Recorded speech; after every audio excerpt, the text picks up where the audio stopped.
going on, Moon Gang? I hope that you're having a good one. I wanted to take a quick minute to explain why I think that this upcoming trading week will be an abnormally interesting one for GameStop. Now, let's be honest. I know that every trading week since the start of 2021 until now has been pretty interesting for GameStop, but I think that this upcoming week will have an abnormal amount of volatility. I will also be explaining why I strongly believe that this overall fight is nowhere close to being done, and as a little cherry on top, I'll be doing a technical breakdown so we know what price levels to watch as everything continues to play out. So before I hop into all that, don't forget to join up with the Moon Gang by hitting the subscribe button. Also, if you want 2 free stocks, check out that link to Webull below. You'll get one for signing up and another for depositing $100. All right, let's hop into it. Before I really get into the main aspects of this video, I want you to know that this is definitely a biased video. I have a long position on GameStop. I own call options and I own shares of the company. I very much want the stock to go up and I would highly prefer that there's a massive squeeze. So I just want to get that out there at the start. As of now, in the Webull account, I have 2 call options, a strike price of $250, and they expire this upcoming Friday, March 26th. As of now, I'm down on it, but if we get any solid action on GameStop, I'm very confident that these will go to being in the money. And beyond that, in this Robinhood account, I own 18 shares of GameStop, average cost of $156. As of now, I'm up 28%, and this is 54% of my portfolio. The other half is pretty much AMC. So I just want you to know, not unbiased, I have GameStop, I have AMC. I want them both to squeeze. I just wanted to get that out there at the start.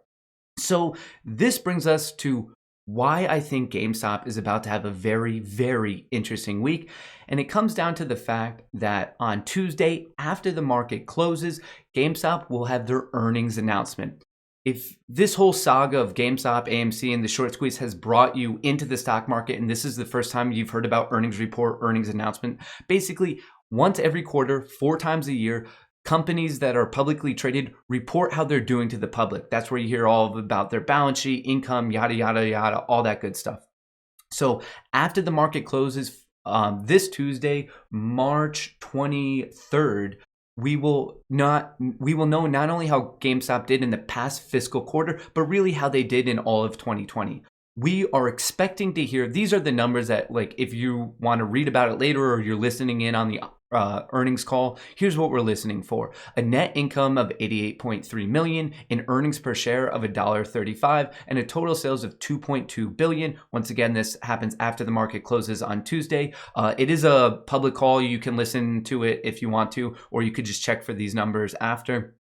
So this is big, and usually in normal circumstances, these are the numbers we're looking to be hit. But also, let's be fair and take a step back. Right now, where GameStop is trading at, where AMC is trading at, both of them, they're trading way beyond fundamentals. Right now, like, these are nice to hear, they're nice to know about, but whether we beat them or we don't beat them, it doesn't really justify where the stock is trading at. Because right now we're in this massive battle for a potential short squeeze, gamma squeeze, and the price per share is way higher than we're at based on just normal fundamentals. So to me, it doesn't really matter that much. I'm much more interested in what the questions that the analysts are going to ask and any other developments coming out of the meeting in general. And let me explain what I mean by that. But quickly, just right here, after 2 months of wild trading, GameStop will report results on for its January quarter on Tuesday. What that means for the stock is anyone's guess. According to a Wedbush analyst, GameStop is well positioned to be a primary beneficiary of the new console launches. So that's definitely a bullish thing. In terms of bearishness, they are having some supply chain issues, and also with the world obviously not being in the best situation, there were some store closures. So we have some bullish stuff, we have some bearish stuff, but once again, that is all directly related to the company's fundamentals. And right now, where GameStop's at, we're trading in a world really beyond fundamentals, right here, disconnected from fundamentals. So because of that, I am much more interested in what this guy right here is about to say. So Ryan Cohen, he is the co-founder of Chewy. He kind of got involved with GameStop last year in 2020. Then he became a member of GameStop's board in 2021. And I even wrote this down because I thought it just sounded so cool and mysterious. He made the new strategic committee for accelerating transformation. So to me, it sounds like he's either going to overtake the world or hopefully, fingers crossed, cause another massive short squeeze in GameStop stock. So basically, his overall, directive right now is to help GameStop really become, I think it's quoted at saying, the Amazon, the e-commerce, like strengthen GameStop's e-commerce brand and become the Amazon of like console sales or just things related to that esports arena, which I think could be very, very interesting for the company. I think it's a smart place to take GameStop in the long run.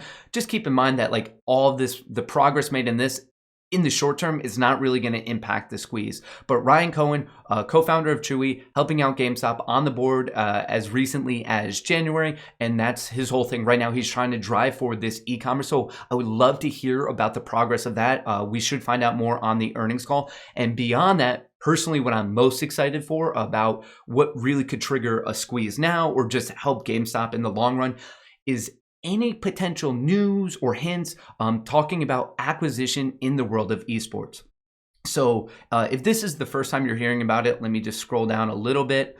So in February, the guy from Citron Research, he was saying that GameStop, one of the best things they could do is acquire an esports company, just because esports is a massively growing field. It's in massively growing industry, and obviously just being GameStop, that would be a very logical connection. So a lot of people were assuming the ticker symbol GMBL, Esports Entertainment, would be a good target for GameStop to acquire. And in fact, when this was first theorized, that's when we saw a spike in this price. It was trading at $8, instantly shot up to around 18. And since then, it's been trading sideways. So if you want to check it out, it is under GMBL.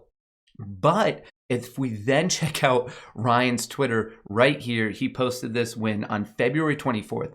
So he had a little frog emoji and then McDonald's. So all of a sudden, this actually made people, especially in the Wall Street bets world, think that, hang on, maybe GMBL wasn't the right target, and we might be hearing something about SLGG, which is Super League Gaming. So if you're like me and you're looking at this, you're wondering, how in the world does this possibly connect to SLGG? Well, the frog and these, a lot of people, when you were putting them together, or I guess not me, when other people were putting them together, they found the connection to SLGG because the CEO of SLGG is a woman, Anne Hand.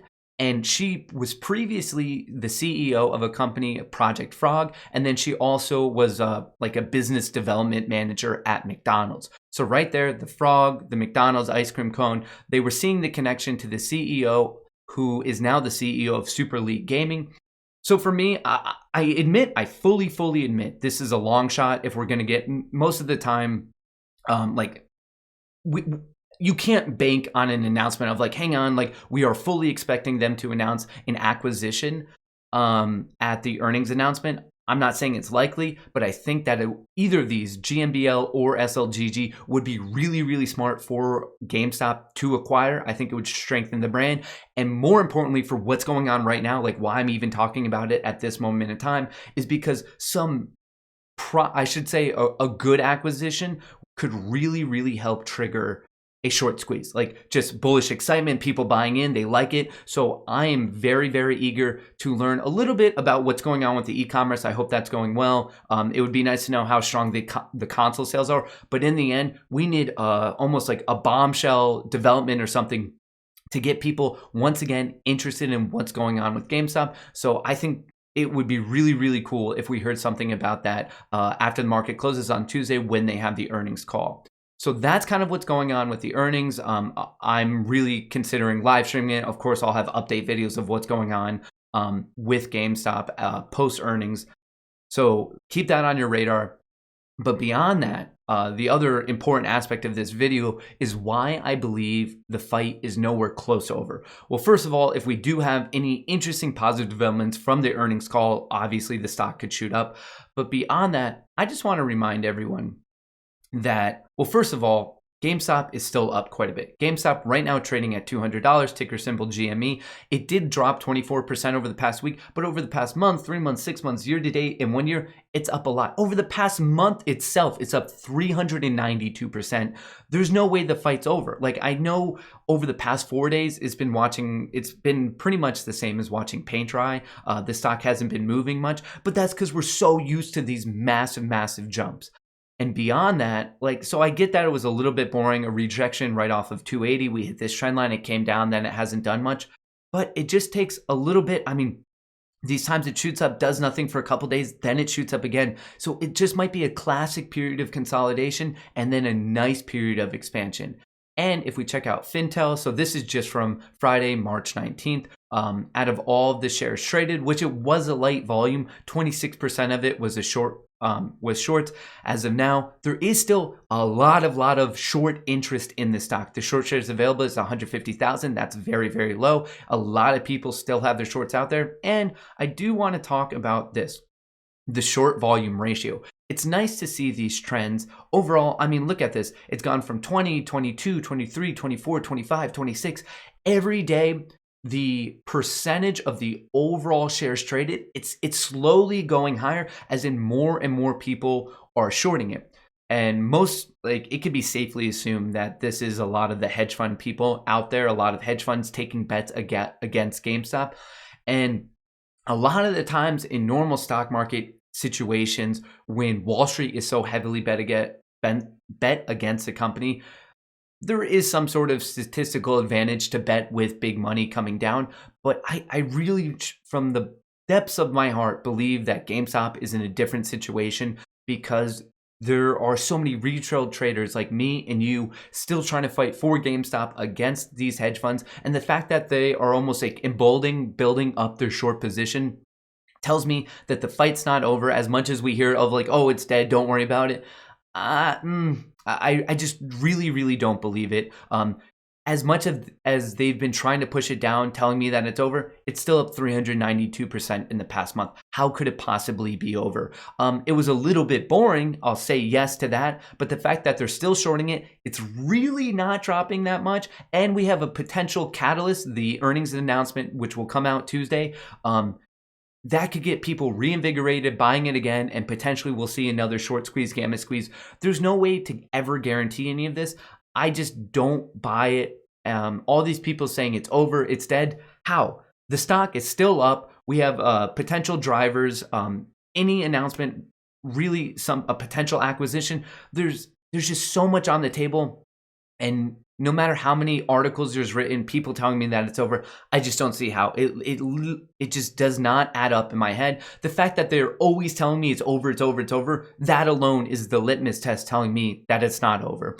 So we'll see how this week plays out. And just in more of a technical perspective of what levels we should look for. So this is GameStop's daily chart. Let me scroll back up to this. GameStop trades under the ticker GME. Right now it's at $200. We had this nice squeeze at the end of January, start of February, came down, consolidated, period of expansion, consolidated, period of expansion. Right now, it looks like another period of consolidation. And if history, as in from late February until now, is any indicator, we consolidate and then it expands again. That's what I'm overall looking for, like a high general theme. In terms of the technicals, we had this trend line that I would like to get tested and a breakout this week. Past that, if we touch 280, that's an overall very nice cup and handle. Here's the cup, here's a handle. In the world of technical analysis, this is a pretty bullish pattern, so I'll be looking for that. In terms of support, in fact, this might be better on the 30-minute chart.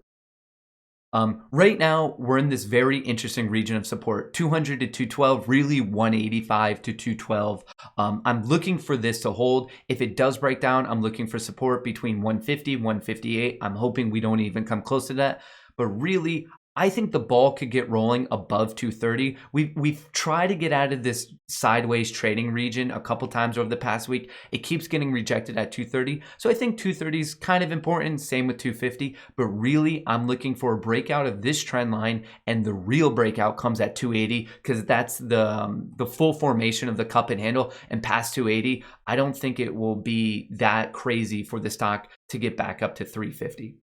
So overall, these are kind of the important technical levels we're watching. We do have fundamental developments with the earnings call. I'm going to be listening to the call.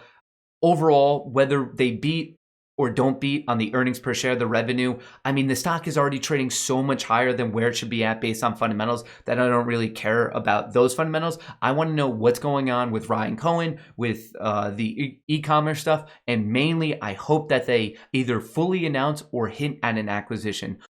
Of course, you never know how it's going to go unless you're inside the company. And in terms of the short squeeze, gamma squeeze, really just the stock skyrocketing, no one can predict that. Anyone calling out of like, hey, it's definitively going to do this on this date, no one has a crystal ball that good. Like, that's just not how the stock market works. So I'm going to sit back. I'm going to listen to the earnings call. I'm going to play the technical levels.